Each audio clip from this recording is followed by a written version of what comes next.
A manhã tinha cheiro de terra molhada, que José Luiz amava desde criança. O sol ainda encontrava seu caminho entre as nuvens quando ele montou em trovão. Um alazão de temperamento difícil, que só obedecia ao dono. Era um desses dias tranquilos de trabalho. O tipo que não avisa quando decide virar do avesso. O animal pisou em falso num trecho de barro escondido pela grama alta. Foi uma fração de segundo. O mundo girou, o chão subiu e José Luiz não teve tempo nem de soltar um grito antes de ouvir o baque surdo do próprio corpo contra a terra seca. A dor veio depois, uma queimação aguda no ombro direito que irradiava até o pescoço, pulsando no ritmo acelerado do coração. 2 peões que trabalhavam ali perto correram na sua direção. Um deles tirou o celular do bolso antes mesmo de chegar ao lado dele. "Patrão! Não mexe, não mexe, eu ligo agora." Ele foi levado ao hospital mais próximo numa caminhonete, deitado no banco traseiro, com o ombro imobilizado por uma jaqueta dobrada às pressas. Durante todo o trajeto, olhou para o teto do carro e pensou, como sempre pensava nos momentos silenciosos, que tinha construído uma vida boa. Uma fazenda próspera, gado gordo, funcionários de confiança, uma casa grande e sempre arrumada. Tudo que um homem poderia querer. Exceto aquilo que ele havia abandonado voluntariamente num altar, diante de 200 pessoas, numa tarde de sábado que jamais conseguiu apagar da memória. A recepção do pronto-socorro recebeu seus dados com a frieza eficiente dos ambientes hospitalares. Ele foi colocado numa maca, a cortina azul foi puxada ao redor dele e o barulho do corredor virou um murmúrio distante. A dor no ombro pulsava mais devagar agora, adormecida pelo cansaço da queda. A cortina se abriu e o tempo parou. Ela entrou com a naturalidade de quem faz aquilo todos os dias, porque fazia. O jaleco branco era imaculado, o cabelo preso num coque baixo, os óculos de armação fina pousados sobre um nariz que ele havia beijado centenas de vezes. Ela carregava um prontuário e já falava antes mesmo de erguer os olhos para a maca. "Boa tarde. Sou a ortopedista de plantão. O senhor caiu de cavalo, correto? Me conta onde está a dor exatamente." Ela levantou o olhar. E o prontuário quase escorregou das suas mãos. "Diane." A voz dele saiu como se fosse a última palavra que um homem afogado consegue pronunciar antes de ir para o fundo. Ela ficou parada por exatamente 3 segundos. 3 segundos que valeram anos. Depois respirou fundo, com uma disciplina que ele reconheceu como aprendida e não natural, porque a Diane que ele conheceu nunca foi fria assim. José Luiz. A voz era neutra, clínica, cuidadosamente vazia de tudo o que poderia trair. "O ombro direito, você disse?" Havia algo no jeito como ela pronunciou o nome dele, sem surpresa excessiva, sem raiva aparente, apenas aquela contenção que dói mais do que qualquer grito, que fez José Luiz compreender, ali naquela maca, que havia coisas que o tempo não apaga. Apenas guarda, esperando o momento certo para cobrar. O que teria feito ele deixar aquela mulher sozinha diante de um altar cheio de flores e de gente?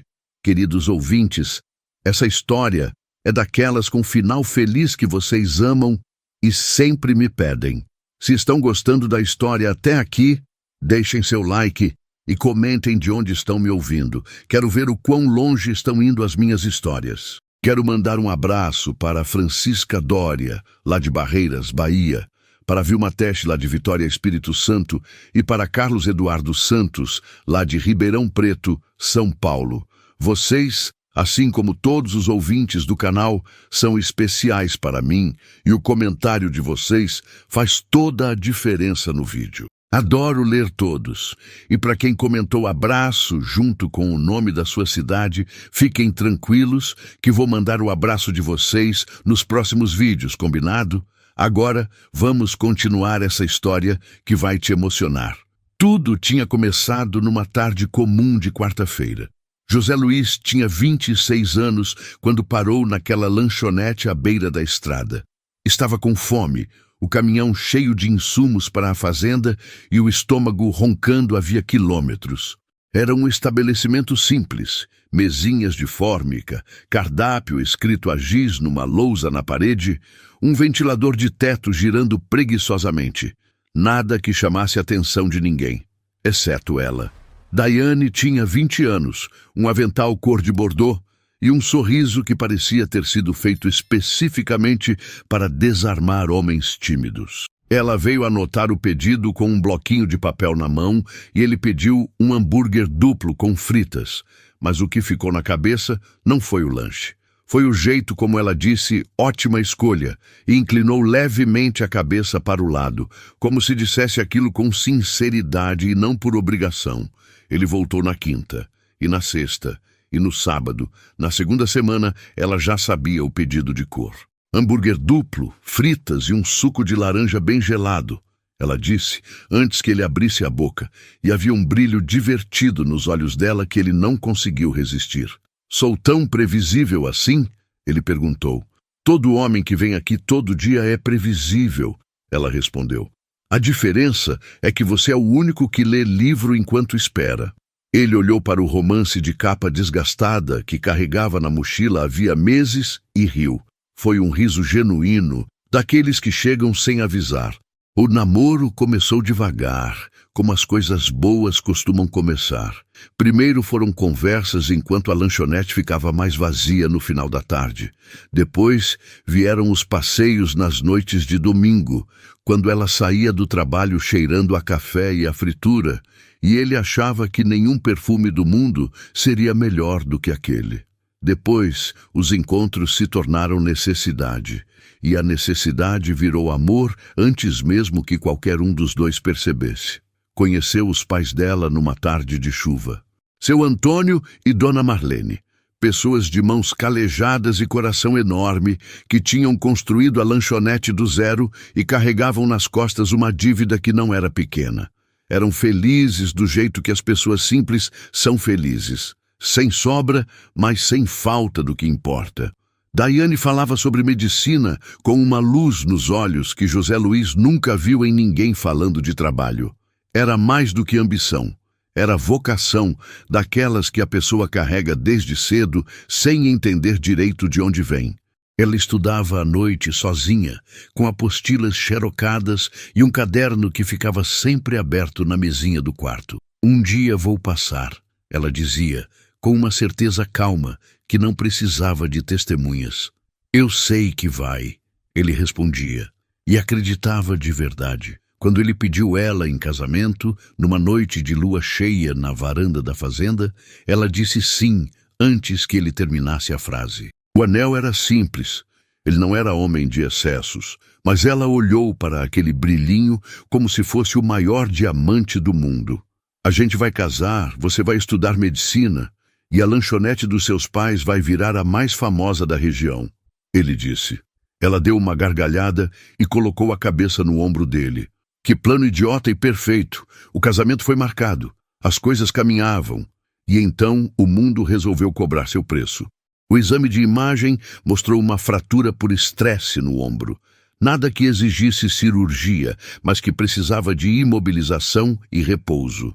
Diane explicou tudo com a voz firme dos anos de prática, sem deixar que o olhar fosse além do que a situação profissional exigia. Mas quando ela ajustou a tipóia no braço dele e os dedos dela roçaram sem querer o pescoço de José Luiz, nenhum dos dois disse nada, e o silêncio pesou mais do que qualquer palavra poderia pesar. Você pode ir para casa. Consulta de retorno em 2 semanas, ela disse recuando um passo. Diane, está bem prescrito aqui, qualquer dúvida. Eu preciso te pedir um café. Ela fechou o prontuário devagar. José Luiz, eu sei que não tenho direito nenhum. A voz dele era firme, mas havia algo embaixo dela que ela reconheceu. A mesma vulnerabilidade que ele sempre escondia mal. Mas eu tenho coisas que preciso te contar. Coisas que devia ter te contado há anos, e não tive coragem. Eu não acredito que o destino te colocou na minha frente hoje por acaso. E se você me mandar embora agora, eu vou embora. Mas ao menos você vai saber a verdade. Ela ficou em silêncio por um longo momento. Lá fora, o corredor do hospital continuava seu barulho constante, chamados, passos, o chiado de uma maca sendo empurrada. A vida que segue, indiferente. 1 hora, ela disse por fim, sem levantar os olhos. Tem um café do outro lado da rua. Eles se sentaram numa mesa no fundo. Ela pediu um expresso. Ele pediu água. O estômago estava em nó demais para qualquer coisa além disso. José Luiz ficou em silêncio por um momento, como se estivesse escolhendo as palavras com o cuidado de quem sabe que não vai ter segunda chance. 2 meses antes do casamento, ele começou, um homem me abordou. Não era ninguém que eu conhecia. Apareceu na porteira da fazenda uma tarde, quando eu estava sozinho. Disse que eu precisava terminar com você, que era um aviso e que eu fosse esperto. Daiane não se mexeu, apenas olhou para ele. Eu ignorei. Achei que era algum louco, algum encrenqueiro qualquer. Não te contei porque não queria te preocupar. Ele baixou os olhos para as mãos. Aí aconteceu o assalto na lanchonete. O ar entre eles ficou diferente. Lembra que quebraram tudo, levaram o dinheiro do caixa, assustaram sua mãe de um jeito que eu nunca vou esquecer de ver no rosto dela. E no dia seguinte eu recebi uma mensagem. Se o casamento acontecer, a próxima visita não vai ser só para pegar dinheiro. A xícara de Daiane ficou parada no ar. Eu entrei em desespero. José Luiz continuou. Pensei em ir à polícia, mas a mensagem dizia que se eu fizesse isso, eles executariam o plano antes. Então contratei um investigador particular, o melhor que consegui encontrar. E o que ele descobriu foi que eram homens ligados a uma gangue da região, o tipo de gente que cumpre o que ameaça. O investigador disse que era melhor eu não me envolver, que fosse pelo bem da sua família. Ele finalmente ergueu os olhos para ela. Eu fiquei com medo, Daiane, não de mim. Fiquei com medo de você, do seu pai, da sua mãe. E no altar, quando eu te olhei com aquele vestido, com aquele sorriso, eu pensei, se eu casar com ela hoje, posso estar assinando a sentença de alguém que amo. E eu não consegui. Deus me perdoe, mas eu não consegui. Daiane pousou a xícara com cuidado excessivo, como se precisasse de algo para segurar as mãos. Ela ficou olhando para a mesa por um tempo. Quando falou, a voz era baixa. Era o Rodrigo. José Luiz franziu o senho. O vizinho, ela disse. Rodrigo Melo. Ele sempre disse que era apaixonado por mim. Desde criança, me perseguia e eu nunca dei atenção. Todo mundo sabia que ele se envolvia com coisas erradas, mas ninguém falava abertamente porque a família dele era brava e ninguém queria arrumar confusão. Ela respirou fundo. Quando você foi embora, ele apareceu. Cheio de desculpa, cheio de atenção. Tentou se aproximar. Tentei ser educada no começo, depois fui direta. Disse que nunca ia querer nada com ele. E uma noite, ele tentou me pegar à força. A mandíbula de José Luiz travou. Meu pai estava perto. Fez ele recuar. Mas naquela mesma semana, minha família decidiu ir embora. A gente foi para uma cidade maior. Ficamos na casa dos meus tios até nos organizar. Minha mãe e meu pai reabriram a lanchonete lá. Pela primeira vez, um traço de algo que não era dor apareceu no rosto dela. Algo parecido com orgulho. Deu certo. Deu mais do que certo. Em 3 anos, quitaram todas as dívidas e pagaram minha faculdade. Daiane, deixa eu terminar. Ela ergueu a mão, gentil, mas firme. Eu passei no vestibular no primeiro ano em que tentei. Fiz medicina, fiz residência, passei no concurso. Quando fui escolher minha lotação, tinha vaga aqui. Soube meses depois de chegar que o Rodrigo tinha morrido. Uma briga entre membros da própria gangue dele. Ela olhou para ele por um longo momento. Então eu nunca entendi por que você tinha ido embora. Mas a vida seguiu, e eu segui junto com ela. O café esfriou entre eles sem que ninguém bebesse. Você passou todos esses anos achando que eu tinha simplesmente desistido de você, ele disse. Não era uma pergunta. Eu passei todos esses anos tentando não pensar em você. Ela respondeu, com uma honestidade que cortou mais do que qualquer acusação. Os olhos de José Luiz ficaram brilhantes. Ele não tentou esconder. Você realizou tudo sozinha, tudo que eu prometi te ajudar a fazer, ele disse, e havia na voz algo entre admiração e culpa. E fez muito melhor do que eu teria feito. Eu teria preferido fazer com você, ela respondeu, muito baixinho. E foi aí que as lágrimas de Diane vieram. Não de repente, não em choro aberto, mas daquele jeito silencioso e profundo que é de longe o mais difícil de ver. Ela não desviou o olhar. Ficou olhando para ele com todos aqueles anos entre eles, e José Luiz pensou que nunca tinha visto nada tão corajoso quanto aquele rosto molhado que não se escondia. Ele estendeu a mão devagar. Ela olhou para ela por um segundo e então colocou a mão dela por cima. Ficaram assim em silêncio, um silêncio que pela primeira vez em muitos anos não pesava.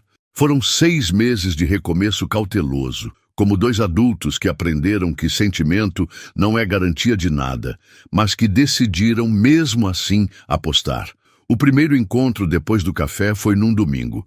Ele a buscou às 17 horas. Trouxe um buquê pequeno de girassóis que ele sabia que ela gostava porque sempre parava na frente das flores amarelas e levou para jantar num lugar simples, sem tentar impressionar. Eles conversaram por 4 horas seguidas, e quando ele a deixou na porta do apartamento, ela ficou de costas por um momento antes de entrar, como se estivesse fazendo uma conta silenciosa. Foi bom, ela disse por fim. Foi, ele concordou. E foi esse o tom de tudo que veio depois, honesto, sem pressa, sem fingir que o passado não existia, mas também sem deixar que ele ocupasse mais espaço do que o presente merecia. Foram ao cinema. Caminharam em volta de um lago numa tarde fria de maio, com ela usando o casaco dele porque tinha esquecido o dela. Foram visitar seu Antônio e Dona Marlene, que os receberam com uma refeição enorme e olhos marejados, sem fazer perguntas que não precisavam ser feitas. A lanchonete deles era bonita, maior, cheirando ao mesmo café de sempre, e Dona Marlene abraçou José Luiz com a força de quem perdoa de verdade, sem fazer disso um discurso. O amor voltou da forma como sempre volta quando é verdadeiro. Não com fanfarra, mas com consistência. Com ele ligando para saber se ela tinha chegado bem do plantão. Com ela aparecendo na fazenda numa tarde sem avisar, só porque estava passando perto e quis. Com os dois descobrindo que aqueles anos tinham mudado cada um deles de formas que no fim os tornavam mais compatíveis do que antes. Na metade do 4º mês, quando ele a trouxe de volta ao apartamento depois de um jantar na fazenda, ela ficou um momento parada antes de entrar e o olhou com aquela expressão que ele tinha aprendido de novo a ler, direta, sem rodeio, a Diane que não sabia fingir o que sentia. Eu ainda gosto muito de você, ela disse. Eu nunca deixei de amar você, ele respondeu. Ela abriu a porta e entrou sem dizer mais nada, mas deixou a mão esticada para trás. Ele a pegou e entrou junto. O casamento foi num sábado de setembro, com sol e brisa leve, num salão pequeno escolhido pelos dois juntos, porque nenhum deles queria exagero, queriam presença. Vieram os pais dela, os funcionários da fazenda que eram como família, alguns amigos próximos. Diane entrou de branco pela 2ª vez na vida, mas desta vez os olhos dela não buscavam o altar com apreensão. Ela caminhou devagar, olhando apenas para ele, e quando chegou ao lado de José Luiz e ele segurou a mão dela, nenhum dos dois precisou de música ou de palavras para saber que aquele momento era diferente de tudo que tinha vindo antes. O padre falou. Os votos foram ditos. Quando ele disse "eu aceito", a voz não tremeu, e ela soube que desta vez não havia nada entre eles além deles mesmos. O primeiro beijo do casal durou tempo demais para uma cerimônia formal. E alguém na plateia riu, e depois todo mundo riu, e foi exatamente assim que devia ser. Os anos que vieram foram construídos com as mesmas mãos que tinham aprendido a se encontrar de novo. A fazenda cresceu.